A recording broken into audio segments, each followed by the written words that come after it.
Good morning students. तो अब देखिए यहाँ पे प्रोजेक्टाइल मोशन में हमने बहुत सारा चीज अब डिस्कस कर लिया है।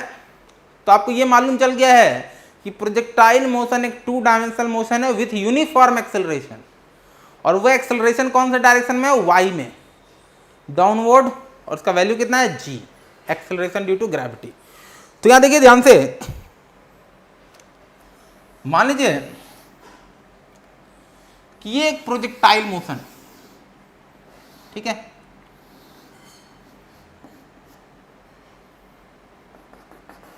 ये वाई एक्सिस है, तो इसका एक्सेलरेशन हर जगह सेम होगा। जैसे मैं ये जो कलर है, ये ऑरेंज कलर में यूज कर रहा हूं एक्सेलरेशन के लिए, तो एक्सेलरेशन इसका ऑलवेज इधर होगा, हर जगह एक्सेलरेशन सेम होगा, ए बराबर जी, यहां भी एक्सेलरेशन ए बराबर जी, हर पॉइंट पे, टॉप मोस्ट पॉइंट पे भी एक्सेलरेशन ए इक्वल टू जी, हर जगह एक्सेलरेशन कांस्टेंट है। ये हो गया इसका एक्सेलरेशन डायग्राम। वेलोसिटी डायग्राम कैसा होगा? मैं येलो कलर यूज कर रहा हूं वेलोसिटी के लिए। वेलोसिटी हर पॉइंट पे चेंज हो रहा है। वेलोसिटी का डायरेक्शन आपको मालूम है, वेलोसिटी ऑलवेज होता है along the tangent to the path, कि पाथ के हमेशा टेंजेंशियल डायरेक्शन में वेलोसिटी होता है। हमने इसको आपको डिमॉन्स्ट्रेट भी किया था 2 डायमेंशनल मोशन के पहले लेक्चर में। तो इस पॉइंट पे वेलोसिटी होगा इस तरफ भी, इस पॉइंट पे वेलोसिटी इधर होगा, मैं v1 v2 दे रहा हूं तक क्योंकि वेलोसिटी चेंज हो रहा है। इस पॉइंट पे इधर होगा वेलोसिटी v3, एक्सेलरेशन हर जगह सेम होगा, इस पॉइंट पे वेलोसिटी इधर होगा v4, इस पॉइंट पे वेलोसिटी इधर होगा v5। टॉप मोस्ट पॉइंट पे वेलोसिटी जीरो नहीं होता है, बहुत सारे लोग गलत इंप्रेशन में रहते हैं। टॉप मोस्ट पॉइंट पे वेलोसिटी का y कंपोनेंट जीरो होता है, क्योंकि y में अब वो और ऊपर नहीं जा रहा, वो अब वहां से नीचे आने लगा। x तो हमेशा रहेगा, क्योंकि पार्टिकल हमेशा x में आगे ही जा रहा है। ऐसे भी आप पढ़ चुके हो कि प्रोजेक्टाइल मोशन में ये जो 2 डायमेंशनल मोशन है, इसमें y वाला यूनिफॉर्मली एक्सेलरेटेड मोशन है और x वाला यूनिफॉर्म वेलोसिटी वाला मोशन, क्योंकि x में कोई एक्सेलरेशन है ही नहीं, ठीक है। तो अब देखिए इसमें, तो ये हो गया इसका वेलोसिटी और एक्सेलरेशन डायग्राम। तो टाइम के साथ इसका एक्सेलरेशन चेंज नहीं होगा, लेकिन वेलोसिटी चेंज होगा। और कैसे चेंज होगा ये सब बता सकते हो। मैं आपसे कहूं कि मान लीजिए इसका टाइम ऑफ फ्लाइट 4 सेकंड है, ठीक है, तो 2 सेकंड के बाद कितना वेलोसिटी होगा, 3 सेकंड के बाद कितना वेलोसिटी होगा, आप सब बता सकते हो। कैसे? यहाँ देखिए ध्यान से, पहले इसको नोट कर लीजिए इस डायग्राम को। तो जो येलो वाला है ये वेलोसिटी है, और जो ऑरेंज वाला है वो कौन सा है? एक्सेलरेशन।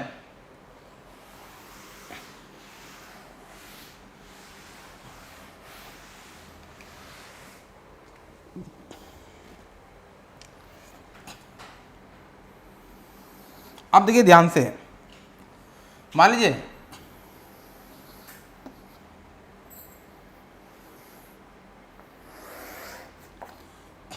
पार्टिकल को फेंका हमने इस तरह से, ये प्रोजेक्टाइल मोशन कर रहा है, इसको फेंका गया u स्पीड से। फॉर्मूला ये रटना नहीं है, बस समझिए, थीटा एंगल पे हमने फेंका था और वो ऐसे घूम गया। मान लीजिए पॉइंट है O, पॉइंट ऑफ प्रोजेक्शन, ये ओरिजिन ही है, ये x है, ये y। तो आपको बताना है t टाइम के बाद वेलोसिटी। तो आपको बताना है फाइंड द वेलोसिटी वेक्टर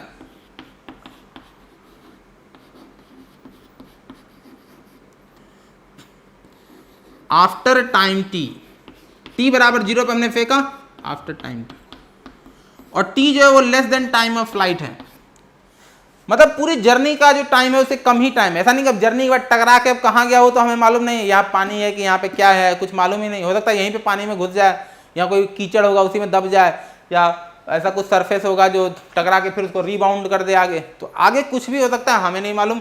हमें बस यहाँ से लेकर के यहाँ पहुँचने तक का हर चीज एनालाइज हो सकता है, वो आप कर सकते हो मैथमेटिकल इक्वेशंस यूज करके। तो आपको वेलोसिटी पूछ रहा है t टाइम के बाद, t बराबर 0 पे आपने फेंका, बहुत आसान है। याद देखिए कैसे, मान लीजिए टी टाइम के बाद कहीं यहाँ पे था, मान लीजिए एट टाइम टी, कहीं भी हो सकता है, वो टी का वैल्यू पे डिपेंड करेगा। अगर टाइम ऑफ फ्लाइट 4 सेकंड है, ठीक है 4 सेकंड, तो 2 सेकंड पे बिल्कुल बीच में यहाँ होगा, 3 सेकंड पे इधर होगा, 1 सेकंड पे और इधर कहीं होगा। तो किसी भी टाइम पे आप वेलोसिटी बता सकते हो। तो इसका वेलोसिटी का डायरेक्शन होगा इधर। तो वेलोसिटी के दो कंपोनेंट आएंगे, vx और vy, दोनों आप बता सकते हो। तो आपको टाइम मालूम है t, इनिशियल वेलोसिटी मालूम है, तो पार्टिकल को 2D में कैसे हम लोग तोड़ते हैं, दो तरीके, x के मोशन को अलग डील करते हैं, y के मोशन को अलग। ऐसे मैं ये लिख रहा हूं, लेकिन आपको दिमाग में ही ये सब कैलकुलेशन हो जाना चाहिए। ये सब मैं आपको समझाने के लिए लिख रहा हूं, लेकिन ये सब आपको मालूम ही होना चाहिए। इनिशियल वेलोसिटी x में कितना, u cos theta, initial velocity y में कितना, u sin theta, acceleration x में कितना है ही नहीं, 0, एक्सेलरेशन y में कितना, नीचे की तरफ g, तो क्या लिखोगे -g, ठीक है। अब देखिए वेलोसिटी t टाइम के बाद पूछ रहा है, तो आप लगाइए क्वेश्चन में, वेलोसिटी में x कंपोनेंट भी होगा, y कंपोनेंट भी होगा। तो vx बराबर, x में लगाइए क्वेश्चन u प्लस at, ये हमने लगाया x में। तो x में आप इक्वेशन लगाइए, इनिशियल वेलोसिटी x में कितना, u cos थीटा, तो u cos थीटा, एक्सेलरेशन है ही नहीं, तो x कंपोनेंट वेलोसिटी का u cos थीटा ही रहेगा। टाइम से मतलब ही नहीं, क्योंकि वो यूनिफॉर्म एक्सेलरेशन उसमें, सॉरी यूनिफॉर्म वेलोसिटी है, क्योंकि एक्सेलरेशन है ही नहीं x में। तो जो शुरू में आपने वेलोसिटी x में दिया u cos थीटा, वही हमेशा रहेगा। नाउ y में लगाइए इक्वेशन, v बराबर u प्लस at, तो y में जो टाइम के साथ होगा, इनिशियल वेलोसिटी कितना है, u sin थीटा, एक्सेलरेशन कितना है -g, तो ये हो गया y। तो नाउ t टाइम के बाद वेलोसिटी जो वेक्टर में क्या होगा, दोनों को कंबाइन कर दीजिए। देखिए वेलोसिटी इधर है, तो वेलोसिटी का एक x कंपोनेंट आएगा vx और एक y कंपोनेंट आएगा vy, तो ये दोनों आ गए। और ये साइन के साथ ही आएगा, ये अगर पार्टिकल मीन पोजीशन के, सॉरी बीच वाला पोजीशन के इधर है, तो ये सॉल्व करोगे तो ये कम आएगा, ये ज़्यादा, ये माइनस ही आएगा, तो उसमें अलग से माइनस लगाने का जरूरत नहीं है। तो आप सीधा क्या कीजिए, वेलोसिटी जो है x मालूम चल गया, y मालूम चल गया, तो इसका कंबाइन कर दीजिए, u cos theta i cap plus u sin theta minus gt j cap.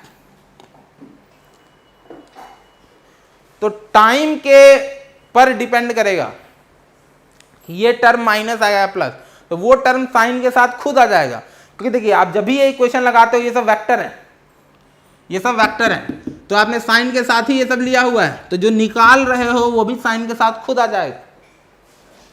तो अगर ये टाइम कुछ ऐसा होगा कि t का वैल्यू की पार्टिकल यहां था, तो इसका वेलोसिटी का x component plus y component भी प्लस, तो वो प्लस आएगा ये।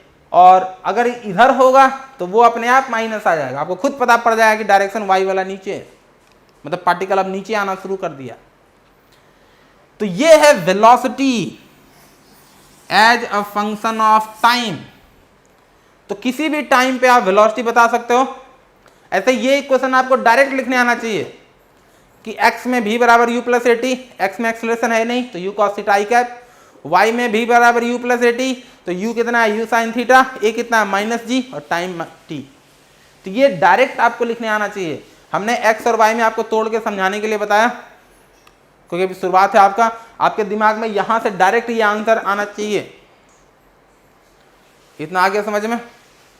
तो किसी भी टाइम पे वेलोसिटी आप बता सकते हो, ठीक है, इसको नोट कीजिए अच्छे से।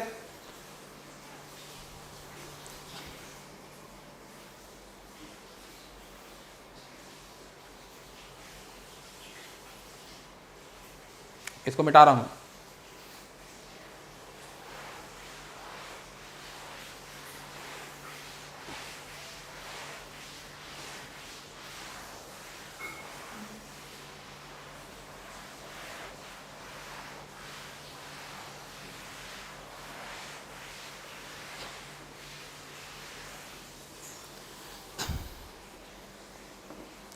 तो ये सब फॉर्मूला को रटना नहीं है, ठीक है।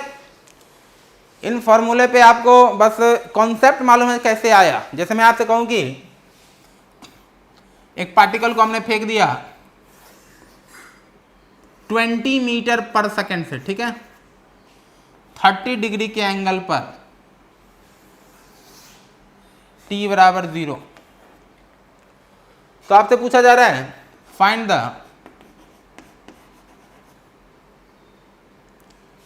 Velocity of particle at t equal to 2 second. पहले तो ये देखिए कि टाइम ऑफ फ्लाइट से ये ज्यादा अगर आ गया 2 सेकेंड तब तो आप बता भी नहीं पाओगे। तो टाइम ऑफ फ्लाइट कितना होगा? टाइम ऑफ फ्लाइट होगा 2u sin थीटा बाई जी। तो 2u sin थीटा कितना हो जाएगा? 2 इंटू 20 साइन 30 कितना होता है? 1/2 बाई जी। जी का वैल्यू कितना है? 10। तो ये आ गया 2 सेकेंड। तो 2 सेकेंड टाइम ऑफ फ्लाइट ही है, मतलब वो जस्ट टकराने वाला टाइम। मतलब ये पार्टिकल जो है ये इस तरह से यहाँ पे ये जस्ट टकराने वाला होगा, तो इस समय इसका वेलोसिटी t बराबर 2 सेकेंड पे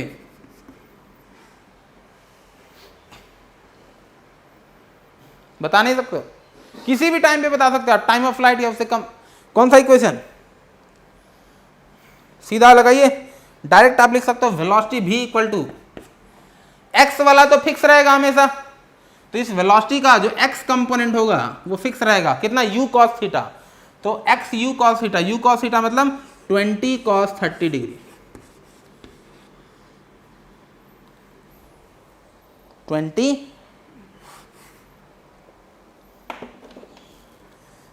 cos 30 वेलोसिटी आई कैप, ये हो गया x का। y का v बराबर u plus a t, y में लगाइए प्लस, दोनों को मिला देना है। y में v बराबर u प्लस ए टी, तो y में इनिशियल वेलोसिटी ऊपर की तरफ है 20 sine 30 minus g t minus 10 और टाइम कितना? 2 सेकेंड। ये हो गया जे कैप। cos 30 कितना होता है? √3/2। तो 20 cos 30 √3/2, तो √3/2 करोगे तो 10 √3 आई कैप प्लस 20 साइन 30, साइन 30 होता है हाफ, तो 10 माइनस 20 तो -10, तो -10 जे कैप। देखिए साइन के साथ खुद आ गया, y कंपोनेंट -10 है, मतलब टकराने के समय इसका जो x कंपोनेंट होगा ये इधर, ये तो वही होगा u cos थीटा 10 √3, और ये टकराने से पहले इसका वेलोसिटी इधर है, और इसका y कंपोनेंट आएगा 10 नीचे के डायरेक्शन में, इसलिए वो -10 आया। तो टकराने के समय इसका वेलोसिटी ये होगा 10 √3 आई कैप माइनस 10 जे कैप। टकराने के समय वेलोसिटी का मैग्नीट्यूड देखिए कितना है, 10 √3 का स्क्वायर, ये हो गया 100 × 300 और ये हो गया 100 400 का रूट। मैग्नीट्यूड निकालना आता है 20 मीटर पर सेकेंड, मतलब जिस स्पीड से आपने फेंका था उसी स्पीड से ग्राउंड पे टकराएगा। स्पीड इसका चेंज होगा पूरा जर्नी में, लेकिन जो इनिशियल था टकराने के समय फिर से वही आ जाएगा। समझ में आई? क्लियर? तो किसी समय आप वेलोसिटी बता सकते हो। मैं आपसे कहूं कि एक लाइन का आंसर है। दूसरा क्वेश्चन, वेलोसिटी आपको बताना है at t equal to 1 second. 1 second पे वेलोसिटी बहुत आसान है। x वाला तो कभी चेंज नहीं हो रहा है, x में लगाइए v बराबर u plus a T. x में तो एक्सेलरेशन है ही नहीं, तो जो इनिशियल वेलोसिटी वही u cos theta. u cos theta कितना? 20 cos 30 मतलब 20 √3/2 आई कैप प्लस y में लगाइए v बराबर u plus a T. u कितना? 20 साइन 30 माइनस 80, 10 इंटू 1 कट जाएगा, ये भी आपका 10 माइनस 10 0 जे कैप। तो कितना आंसर आ गया? 10 √3 आई कैप मीटर पर सेकेंड। तो t बराबर 1 सेकेंड, ऑब्वियसली आपको मालूम है 2 सेकेंड टाइम ऑफ फ्लाइट आया तो 1 सेकेंड पे ये टॉप मोस्ट पॉइंट पर होगा। टॉप मोस्ट पॉइंट पे सिर्फ x कंपोनेंट होता है जो इनिशियल है 10√3।